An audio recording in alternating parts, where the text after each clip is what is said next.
দিদির বাড়ি যাওয়ার পরে আমরা আবার 4 জনে মিলে বেরিয়ে পড়লাম, আমি, আমার 2 দিদি আর কাকিমা মিলে। এখানে একটা জায়গা আছে ট্যাংরাহাটে, এইখানকারই একটা দোকানে আমাদের যাওয়ার কথা তার জন্য রাস্তাটা এত সুন্দর, শালবন খুব সুন্দর লাগছিল দেখে, মনে হচ্ছিল নেবে ছবি তুলি। এই জায়গাটা কিন্তু নামলাম এইখান অবধি, আমাদের টোটো ছাড়লো, তারপরে হেঁটে যেতে হবে। এই রেল লাইনটা টপকে টোটো যায় না।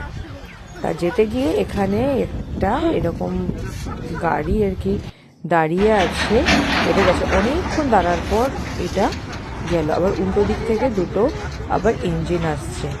তা যতক্ষণ না সত্যি আমরা যেতে পারছিলাম না, কেননা ওটা টপকেও যেতে পারবো না, কোনোভাবেই যাওয়া পসিবল ছিল, তাই জন্য অনেকক্ষণই দাঁড়াতে হয়েছিল। আর আমার কাকিমা হচ্ছে একদম এগোবি না।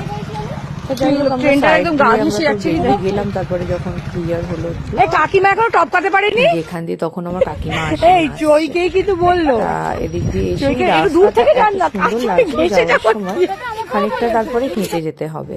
আর এইটা হচ্ছে এখানে রবিবার সকালের বেলা এইটা বলবো যে এটা জমজমাটি থাকে, সেরকম পুরো গ্রামের মতো জায়গা। আর এই উপরের যে জায়গাটা, এটা এখান দিয়েও একটা রেল লাইন আছে।